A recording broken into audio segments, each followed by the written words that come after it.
I'm Lucas Mack, and welcome to another episode of the Golden Rule Revolution, where inspiration and purpose come from treating people like people and nothing less. And I am excited to have Salaun on as our guest today. Lauren is a lifestyle entrepreneur, health and fitness expert, social media influencer, media personality, and fitness model. Let's welcome Salaun. Hi. Hello. Thank you for joining today. Thank you. I'm so excited to be here. I love you. I think everything you're doing is absolutely amazing. So I am thrilled to be chatting with you today. Thank you. You're awesome. We have built quite an incredible friendship, and I want people to know about you. I mean, you are such an inspiration. You have a huge following. You are a entrepreneur. You are a fitness competitor, model, bikini competitor. I mean, you do so many things, and yet through it all, you are one of the kindest, most inspiring people I have ever met. Thank you. Where does that come from?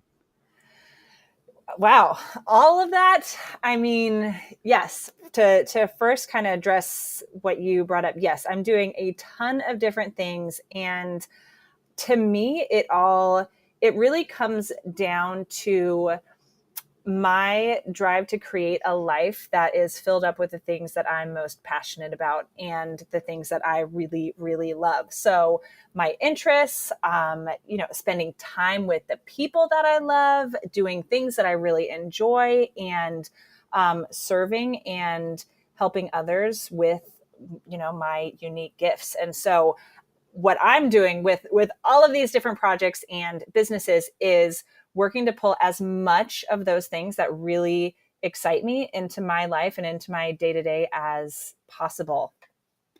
How is the industry, specifically with the fitness and, the bikini competitions that you are involved in? I'm sure those are hyper competitive. How does the Golden Rule help you not only build your brand, but how you interact with those that you compete with? Yes. So competing is actually a newer thing for me.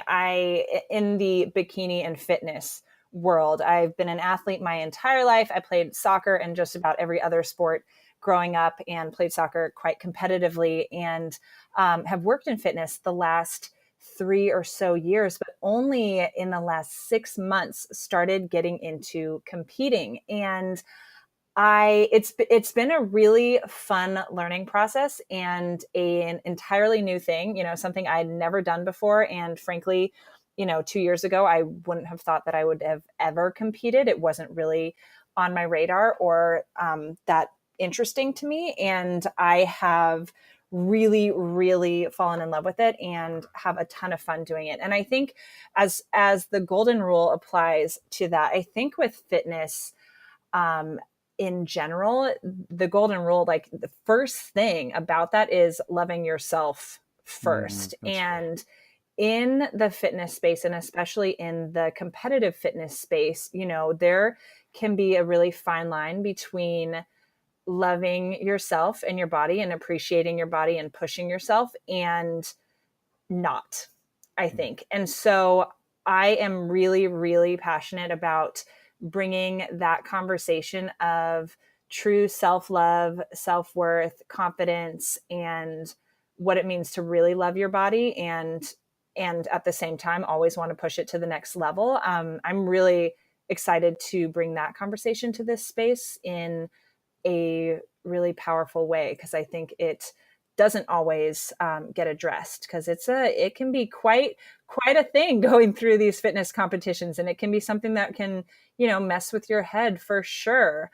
And I think with regard to other people, and when you're competing, like in a literal sense, competing with against others, quote unquote, I think it's still, as with anything, whether it's professional or in a more competitive sense, like athletics, it's not about looking at the other people out there. It's about yourself and your journey and being better every day, the next day than you were the day before. And, every time you compete, getting on stage and bringing a more competitive package compared to who you were the last time you were up on stage. And Mm. so looking at other people as, you know, other humans who are on this same journey of pushing themselves alongside you, and not as something that, like, you know, the competition that you need to take down, but really approaching it with grace and love, um, and recognizing that everybody is on their own journey in that, and you guys get to do it together, and it's a Mm. fun experience to be able to do that kind of thing with other people who are pushing for really awesome goals and up to cool stuff in the world. That's beautiful. So it sounds like, the Teddy Roosevelt quote, comparison is the thief of joy. It sounds like to focus on your own journey and to love yourself is the healthiest way you can also show love to others, because it allows them to focus on themselves and their journey. Oh yeah. Oh yeah. And I think with that too, I mean, when we, with anything, whether it is business, you know, business success, social media numbers, pictures on social media, on stage competing, you name it, you know, it's, when you're starting to focus on other people, you're missing the point. You know, you're not getting out of the experience what you could be. And I think there's such a um you know, a beautiful experience to be had in doing these sorts of things. And two, when you're comparing yourself to other people, like, you have no idea what's going on behind the scenes or in the background. Or if it's social media, like, goodness, that's, social media is, I mean, I love social media. It's where I Yes. run the majority of my businesses, and I have so much fun with it. And realizing that social media tends to be a highlight reel of our lives. And for myself personally, I try to do my best to really be raw and real on my social media, which comes out a lot in my, like, live videos and Instagram story and stuff like that. But I think it's really important to, you know, when you start comparing yourself to other people and what others are doing, like, you really are only getting a very small glimpse of the reality of that situation. And so then, like, you're setting yourself up for a whole bunch of, like, just expectations and disappointment and stuff that's honestly unrealistic, and you may be totally off too, Mm. is the thing. You may be creating a story in your mind about someone else or something else that's going on that's totally inaccurate. Mm. And to me, frankly, it's not worth the mental energy or the potential stress of going there with unknowns. You know, staying focused on your stuff and what you can control and what you know to be true, that to me is how we got to do it. Mm. um, and I think too, then we're able to, you know, when you're focusing on your stuff and how you can show up in the world as a better version of yourself, then you're able to influence in a positive way all the other people around you and be an inspiration to others, rather than focusing on what everyone else is up to. So Mm. it's a waste of time. That's beautiful. Yeah, what's seen is just a snapshot in time, and usually an edited snapshot in time versus the real life and what people really go through. And I think I want to commend you because you are so vulnerable, and that's one of the beautiful things about you, is just taking people through your journey. And you've built quite a following. You have more than 15,000 people following you on Instagram. How is your audience interaction inspired you to keep going? How has their response to your content shaped your purpose in putting more content out there? Yeah. You know, it's in doing what I do in the health and fitness space, you know, my passion and what I feel very much my purpose is to inspire people to transform their lives, and to transform their lives with health and wellness, because I think that no matter what you do and what you're passionate about, that must be a key component in your life. You know, if you aren't feeling your best inside and out, you're not going to be showing up as the best version of you, no matter what it is, whether it's to be a parent, to be an employee, to be a boss, to be a, you know, husband, wife, you name it. And so it's my passion to inspire people to transform their lives through health and fitness, and ultimately in doing so, really create their ideal life and live like their most epic, awesome life Mm, possible. yes. And so my goal is to, yeah, share my journey on social media. I love sharing stuff that I'm passionate about and excited about, and being able to share other people and or share that with other people. And if that inspires somebody to maybe, try something new, or adopt a new exercise routine, or try a new healthy recipe, or, do something exciting, start a business, you name it, like that is, to me, is the coolest thing Mm, ever. And when I get feedback from people, whether it's people that I'm actively working with or not, if it's somebody who has been following me and I get a comment on a picture or a direct message about how, something inspired them, or they've been watching things for a couple months and they decided to start going to the gym as a result, and they've really, started to love themselves in a whole new way through discovering healthy lifestyle. Like that to me is so profound. mm. And honestly, as like cliche as it sounds, it means so much more than the paycheck, like, Mm. yes, I love making great money. I flexibility and freedom and choice, that is not possible without money, and I am all for creating a freedom lifestyle. And getting those like one-off messages from somebody about how their lives have changed, even just from the smallest thing that I've done, that is, those are the moments that like make me tear up over getting like a big Right. payday or something. And so it's really, really special to me to be able to do that. And I think social media is such a cool platform to be able to touch so many people. It's it's fascinating where what you've just said is really people need to feel good about themselves, and that starts with self-love.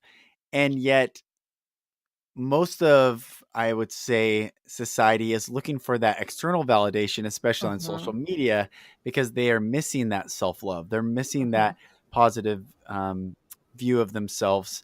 And I love your message. I mean, what you're doing is so inspiring, and people need to know. I mean, you and I, we went through a leadership training where they really explained what it meant to put the oxygen mask on yourself first. What they tell you in an airplane is put the mask on yourself first before the small child next to you. And I used to think Mm-hmm. that was morally decrepit. I would sit on a plane and I would sit in judgment.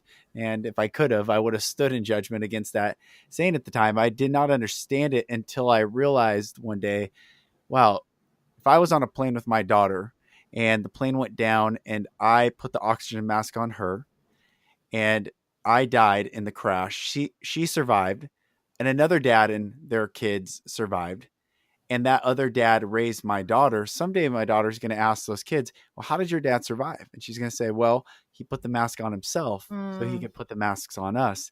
And she's going to ask, well, did my dad really love me?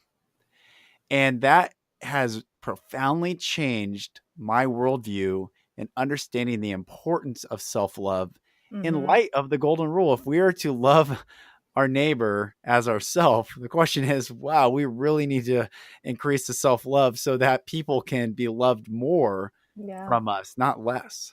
Oh yeah. Yep.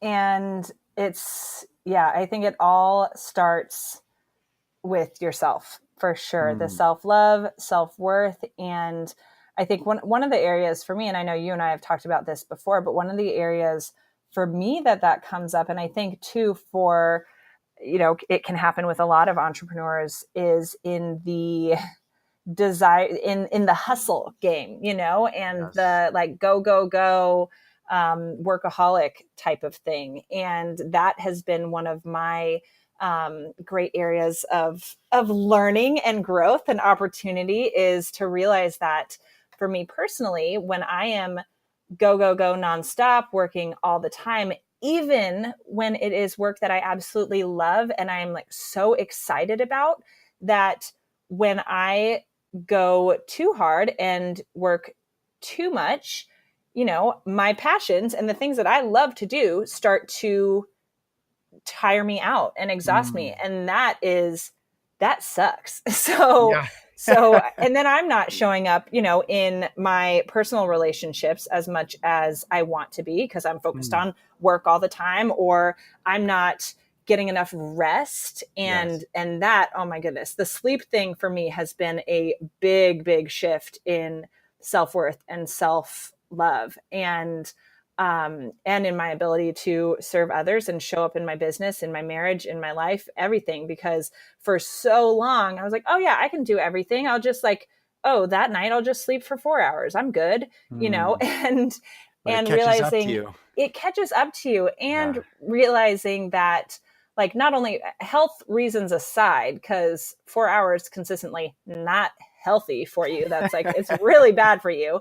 Um, when I'm not feeling my most rested and I'm not standing in enough self-worth to demand 7 hours of sleep, 8 hours of sleep of myself, I'm not gonna serve other people as powerfully as I can. And so for me to be the most effective in every area of my life, that was one area. Prioritizing sleep in a serious way was one area for me that I really needed to buckle down on, and I've gotten a lot better at Mm. with things. But even those small things, and it is about loving yourself first, so that you can then love others and really put your vision and mission out into the world as magically as it's meant to get out there. And yeah, so it's the oxygen mask on yourself before putting it on everyone else. Beautiful. Absolutely beautiful. I love it. And what's is there a specific moment in time where it finally clicked for you? Because I'm sure there's a lot of people listening where, like me, we're working on increasing that self-love and working on the body image and working out and you've done such a good job at showing what's possible to both females and males, men and women out there. You're just doing a great job at that. Was there a moment though that it finally clicked clicked in for you? Of really loving the self love in Yourself. a Yep. physical sense, Yeah. from as Yeah. far as, you know, thankfully, the body conversation and body image has not been something that I have really struggled with Mm. in my life, which is such that's so special to me, that's not one of the damaging conversations that I've been living with my whole life. Sure, every once in a while, something might pop up, or you get a thought in your mind. And I posted this on social media about a week ago or so. There were legitimate times, in junior high school, where I, not even kidding, prayed to God for bigger boobs, that kind of stupid Mm. crap, Mm. which now looking back is so silly. But thinking, Yeah. back then, little junior high me, I'm like, oh my gosh, girl, relax, it is Mm. fine. Mm. And so but aside from those little blips here and there that I think a lot of women deal with, thankfully the body image thing has not been one of my struggles. And I think that no matter where you're at in your body, knowing that, yes, whatever the day it is, you can always get to the next level, whether that's in strength, whether that's in endurance, whether that's in rest, you name it. There's always a next level to get to, but always loving yourself inside and out exactly where you're at too.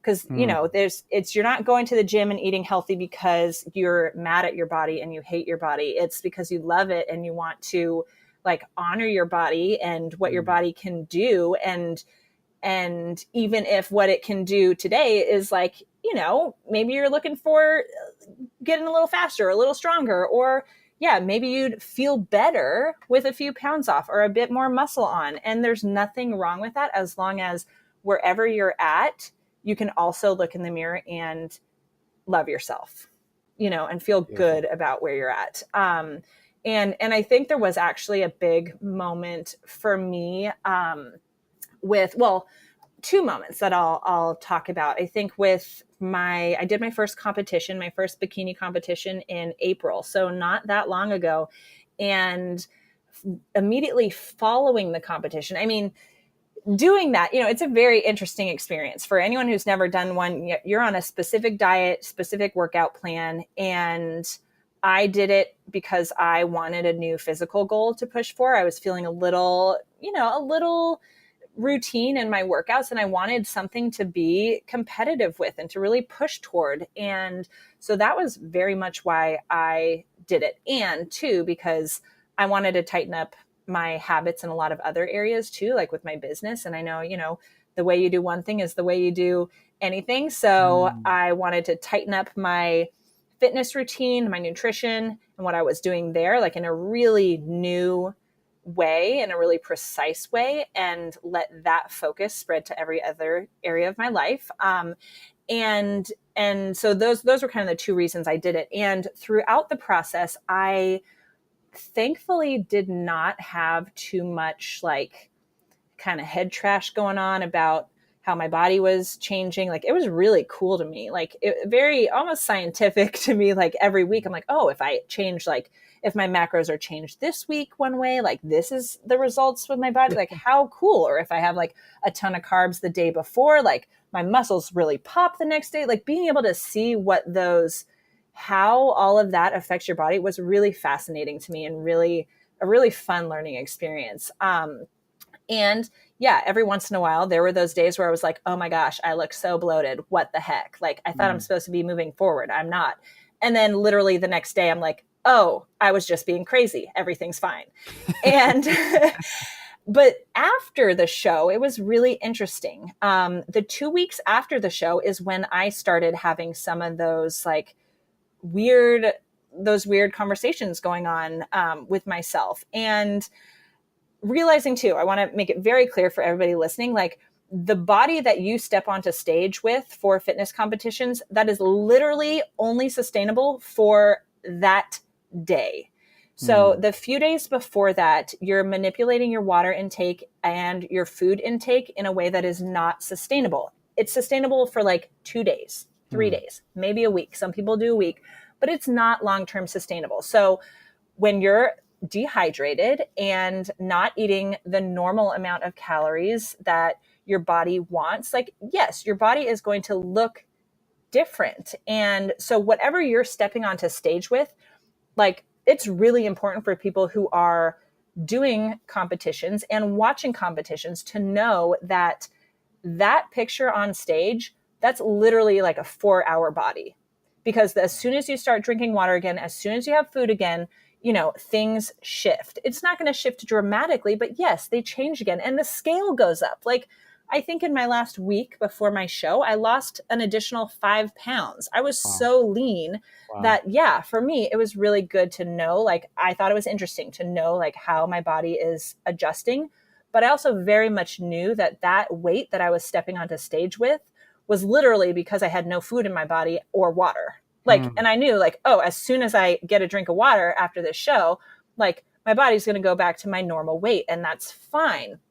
For me, the stuff that kind of came up after the show was not needing to track everything. So I was no longer like, I didn't have to plug all my food into, my tracking app or everything. And my meals did not have to be exactly according to plan anymore. And so not having that structure, and I want to say too, my prep was really felt really good the whole time for me. Like, I wasn't having crazy cravings. Like, I felt really, really good. So I'm very Mhm. grateful for that. But it was those 2 weeks following where, those last couple weeks before the show, your things are really specific. And so for me, those 2 weeks after, I was starting to have those like weird thoughts coming up and getting anxiety around eating, which I'm used to eating very flexibly and eating very intuitively. I eat very healthy, and that's how I coach other people as well, is to eat intuitively and flexibly, with some structure, of course, so that we reach our goals and we feel really good, but not tracking everything and not like having stress around food, because then that's not the point either. It's supposed to be fun and enjoyable. And so it was really interesting experience for me to start having some of that food anxiety, even though I was eating healthy. Like I was eating Mhm. healthy, but it wasn't like quote unquote according to plan. And Yeah. so there was some stress happening with that, and some of those conversations of like, oh, I look this way, or I can't eat that, or if I eat that, I'm gonna have to go to the gym, blah blah blah, like that kind of stuff that's not healthy. And thankfully I would catch myself pretty quickly when that would happen, and I'd shift out of that way of thinking. But it was unfamiliar territory for me for like 2 weeks, I think. And it was, took some mental work. Mm. And I think that having that experience, as somebody who that's been a very far thing for me, has been really powerful in really applying that to what I do, and has made me even more passionate about competing and about bringing that conversation of self-love, self-worth, and confidence to the fitness space in an even bigger way. And so much of the motivation for why I love to help people with their fitness goals. It's beautiful. It's Yeah. beautiful.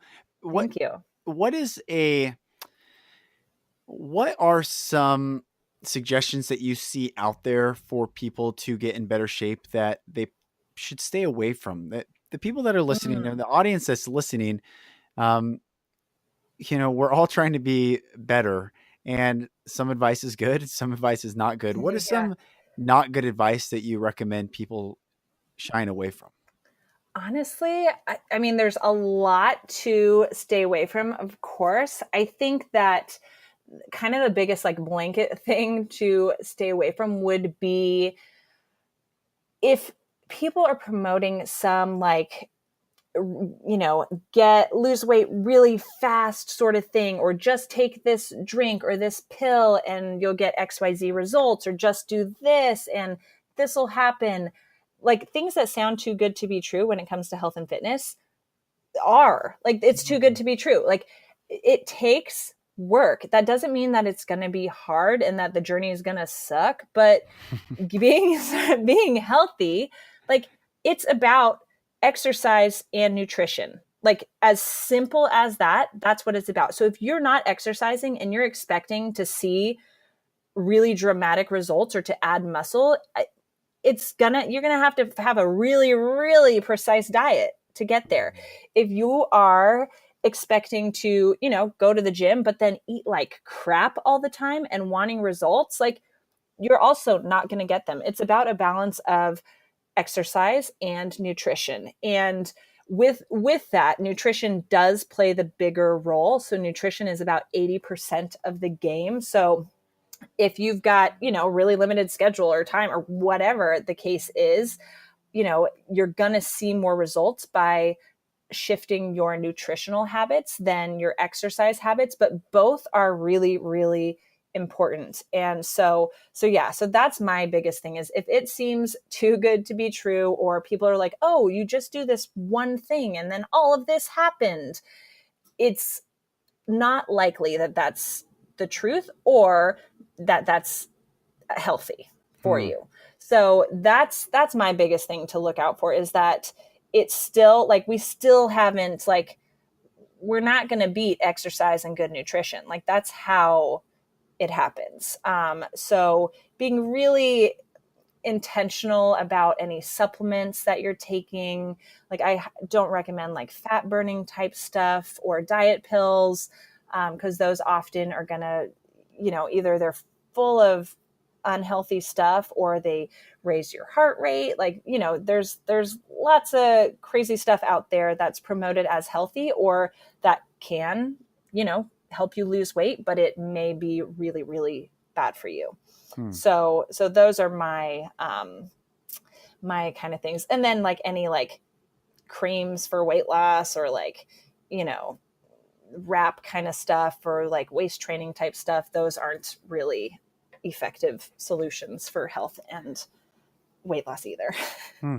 It really comes from on the inside, what we put on the Oh inside, yeah. what we have on the inside, that motivation to work out and stay healthy, and really comes from that self love. So any external um, application other than the food that we digest, that's it's really not effective, is what Yeah. it sounds like you're saying. Right, right. And I would say with that, to kind of what is effective is like a few like really quick things, and some of the most basic things. Water. So hydrating. If you can't, I recommend that if you can get a gallon of water into your body every day, do it. That will Hmm. make a world of difference for so many things. I mean, yes, for your appetite, because so much of the time when we are hungry, we are actually thirsty. So it will help with appetite control. It helps brain function. It helps your muscles recover faster. It helps your body flush out toxins. It's going to help with your joints, like everything. So hydration, number one. If you can get a gallon of water into your body every day, especially if you're exercising, aim for a gallon.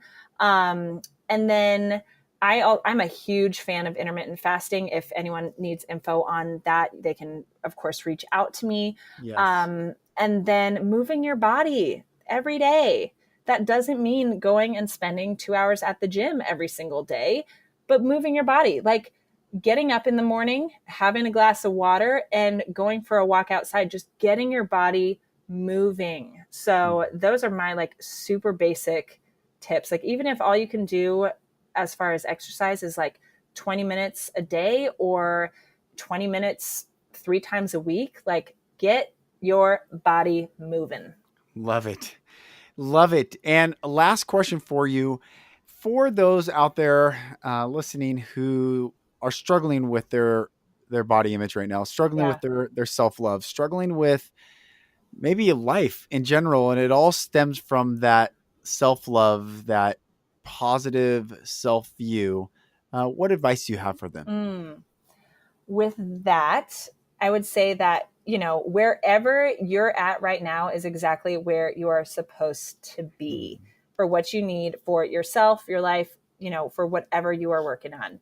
And I would say, I mean, I'm all about action, and, it's great to think about stuff, but let's get into action. And so if people are struggling with that, with self love, self worth, body image, you name it, getting some affirmations and like daily mantras down. So I am such a huge fan of having a morning routine or a morning ritual. And for me, that some days it looks a certain way, some days it looks another day, but with the main focus to be to start your day with activities focused on grounding you for your day with Mm. yourself and what your intention is for the day.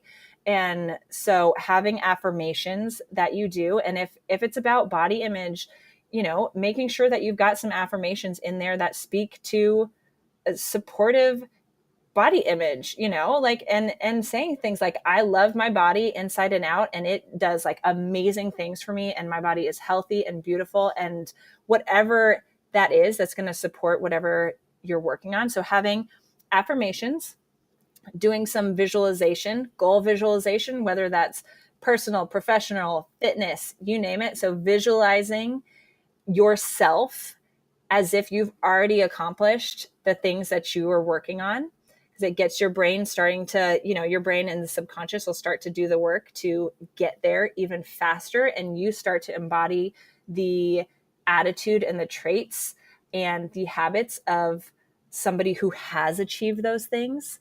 And then so that's, yeah, so what I say, affirmations, visualization, and then gratitudes. So Mhm. when we're operating from a place of scarcity or lack or negativity, the fastest way to switch yourself and get yourself out of that state is through gratitude and focusing outward. And while yes, you can have gratitudes that are about you, that's still, putting that energy, that positive energy out. So I like to write down a couple of gratitudes every morning. And you guys, like, these can be so basic. I'm like, I had a great night's sleep. Like, my leg is not as sore today as it was yesterday. Like, That's it can right. be super, super basic and That's great. straightforward, but going from a place of gratitude is going to shift your brain into a positive and growth state. Mm. So those are kind of my main action items and that I would recommend for anybody struggling with this self love and self worth I stuff. love it. And it's so much about mindset. So, yeah, affirmations, gratitude, and visualization to really start your day and anchor your day in positivity and growth and to feel really grounded in yourself. I love it. It has been such a pleasure having you on the Golden Thank Rule Revolution you. today. You are awesome. And I just want to give you a shout out. So if you want to follow Lauren, which you definitely should, you can follow her on Instagram at Lauren Salaun. That's Salaun. So at Lauren Salaun, find her on Instagram. Check out all her content. She's inspiring. She's awesome. She's incredibly kind. And I think a great role model for everyone to love themselves so that they can love others. My name is Lucas Mack. I appreciate you joining another episode of the Golden Rule Revolution. And I ask, please join me. Let's share this content. Let's inspire people, because inspired people inspire people, just like healthy people heal people. And the Golden Rule Revolution is about treating people like people and nothing less. I'm Lucas Mack, and I'll talk to you on the next episode.